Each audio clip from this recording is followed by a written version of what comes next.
जी। जैसा कि आपने वर्तमान में देखा है कि कुछ लेखक बहुत अच्छी अच्छी पुस्तकें लिखते हैं, बहुत अच्छे अच्छे विधाओं में लिखते हैं, और एक सभी को इस दुनिया से जाना है, पुनर्जन्म लेना है, इस शरीर को बदलना है।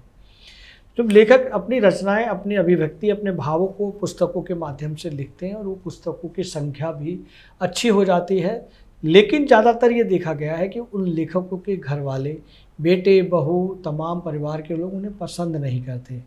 उनके जाने के बाद, इस लोक से जाने के बाद, वो सारी सामग्री, वो सारी उपयोगी सामग्री एक रद्दी के रूप में उनके किसी घर की अलमारी या टांड पर रख दी जाती है।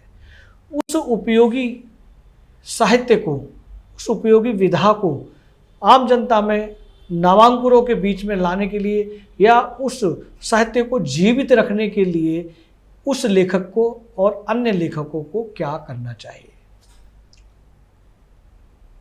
प्रजापति सर, ये आपने जो एक प्रश्न किया है, ये बहुत जीवंत प्रश्न है। जी जी।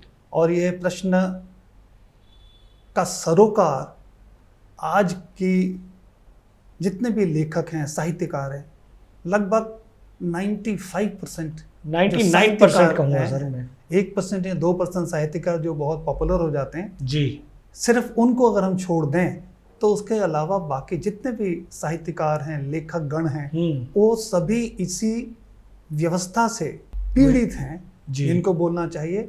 इसका मेरे ख्याल से एक ही है, और ऐसा क्यों होता है? वो ऐसे होता है कि हम लिखते ज़्यादा हैं, पढ़ते कम हैं। हम सभी कुछ लिखना चाहते हैं, लेकिन हमें खरीदार कोई नहीं होता, कोई पढ़ना नहीं चाहता।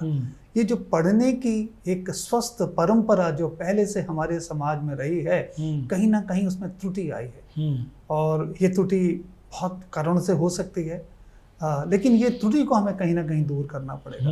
हमारी छोटी छोटी पुस्तकें, हम सारी पुस्तकें तो नहीं खरीद सकते, लेकिन हम कुछ ज़्यादा से ज़्यादा पुस्तकें तो खरीद सकते हैं। आप देख लीजिए, ये कहा जाता है कि पुस्तकें आपका सबसे अच्छा साथी है, लेकिन अच्छा साथी हम रखने को तैयार ही नहीं है। अपने साथ रखने को हम अपने साथ रखने को अच्छा साथी तैयार नहीं है। ये हर कोई कहता है कि अच्छे साथी है पुस्तक, लेकिन हमने कितनी पुस्तक खरीदी है आज तक, ये बताइए। तो मेरा ये मानना है, अगर कोई भी लेखक कुछ लिखता है तो उसको प्रोत्साहन जरूर मिलना चाहिए उसको।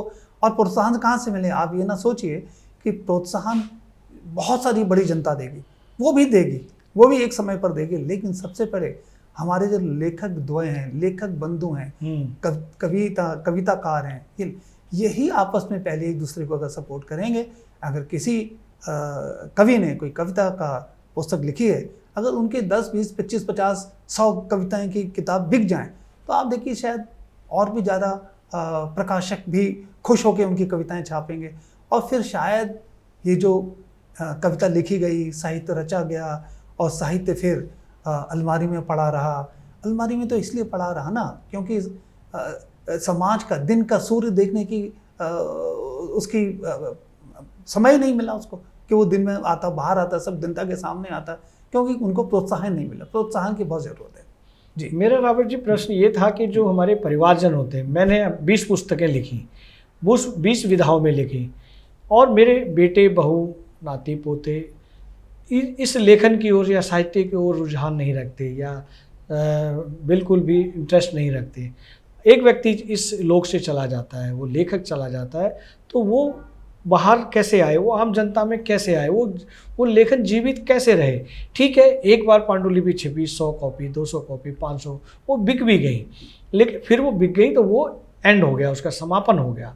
लेकिन वो जीवित रहे हमेशा, वो उस लेखन, वो व्यक्ति जीवित रहे अपनी किताबों के माध्यम से, अपने लेखन के माध्यम से। उसके लिए हमें परिवारजनों से क्या अपेक्षा रखनी चाहिए? प्रजापति सर, मैं वही बात कहने की मैं कोशिश कर रहा था जी, कि मैं यहाँ हम क्या करते हैं, मैं माफ़ी चाहूँगा आपकी बात काट रहा हूँ रावत जी। हम अपने बच्चों को खूब पढ़ाते लिखाते, पढ़ाना चाहिए, लिखाना चाहिए, लेकिन अपने बच्चों को फिर विदेश नौकरी करने के लिए भेज देते हैं, और हम जो लेखक है वो वहीं रहता है, दिल्ली में रहे, भारत में रहता है, कहीं भी रह सकता है। लेकिन जब बच्चे आउट ऑफ इंडिया शिफ्ट हो जाते हैं तो उनका लेखन और उस व्यक्ति का नाम वहीं ख़त्म हो जाता है जब वो इस लोक से चला जाता है, क्योंकि बिना बच्चों के, बिना परिवारजनों के तो वो लेखन आगे नहीं बढ़ सकता। मैं तो आपके घर में ताला तोड़ के आपका लेखन नहीं ला सकता। उस स्थिति में क्या करना चाहिए? देखिए, मैं इसी का आपको मैं जवाब मैंने जी दूसरे तरह से देने की कोशिश की थी, मैं आपको बताता हूँ। जी। आज के संदर्भ में, इस कलयुग कालखंड में हर चीज पैसे के साथ जुड़ी हुई है। क्या बात है। मान लीजिए उनकी पुस्तकें, किसी ने पुस्तक लिखी, वो बहुत बिकी जी, तो उनके परिवारजन भी उनको पसंद करने लग जाएंगे और ये बोलेंगे कि आपकी अगली किताब कब आ रही है, जी। क्योंकि उससे धन की प्राप्ति होगी। जी। अब अगर धन की प्राप्ति ना हो तो वो बोलते हैं क्यों अपना समय खराब कर रहे हो, जी। क्यों लिख रहे हो, जी, तो जी। वहां हमें सहयोग नहीं मिलता। पहली बात तो ये। दूसरी बात, क्योंकि अगर ऐसा हो जाए तो आप देखिए कि परिवार वाले ही प्रोत्साहन करें। जब परिवार को उससे धन लाभ होना शुरू हो जाएगा, वो परिवार ही कहेगा कि आपकी दूसरी पुस्तक कब आ रही है, क्यों आप दूसरी पुस्तक क्यों नहीं लिखते। एक तो ये। दूसरा, कोई भी पुस्तक लिखना और पुस्तक लिखने के बाद उस पुस्तक का अमर हो जाना, ये भी आप देखिए कि शायद जो एक सामर्थ्य होता है लेखन में, वो सामर्थ्य भी और ऐसे ही खुशकिस्मती भी शायद किसी लेखक के नसीब में, लेखक के उसमें होती है। अब आप देखिए तुलसीदास जी या कबीर जी या रसखान जी अपने समय के केवल यही दोहाकार नहीं थे जी। अगर हम उस समय की बारीकियों में जाएंगे तो हमें पता चलेगा उनके समकालीन और बहुत सारे दोहाकार भी थे जी। लेकिन हम रसखान जी को जानते हैं, हम कबीर जी को जानते हैं। तो वो जो इस लोक से परलोक की यात्रा तक जो साथ रहता है, वो किसी कलाकार को वो नसीब होता है और वो कलाकार फिर हमेशा अमर हो जाते हैं। वाह। अब अब लिखने वाले तो बहुत हैं, अब सभी तो नहीं हो पाते, इसलिए कुछ लोग ऐसे होते हैं जहां उनका लेखन रह जाता है। शायद इस पर हम लोगों को शायद एक नया प्रोग्राम करना पड़ेगा कि भाई वो क्यों नहीं छपा, क्योंकि उसकी बड़ी आज आप देखिए बहुत सारे हमारे लेखक हैं, उनसे जो प्रकाशक हैं उनको एडवांस पैसा देकर लिखवाते हैं क्योंकि उनका नाम है। लेकिन कुछ ऐसे हैं जिन्होंने बहुत अच्छा लिखा है लेकिन वो प्रकाश में नहीं आया क्योंकि उनका कोई जानता नहीं था। अब वो पहले प्रकाशन में आए, लोग पढ़ें तो उनको जाने, लोग फिर करें, तो वो जो एक गैप है छोटा सा, वो गैप कभी कभी नहीं भर पाता है और जिन लोगों को वो गैप भर जाता है वही महानता की ओर अग्रसर हो जाते हैं। अदरवाइज बहुत संभावना रहती है कि आपने जो भी साहित्य संरचना किया है, साहित्य रचना किया है, वो आपके बाद आगे ना बढ़ पाए और वो वहीं रह जाए।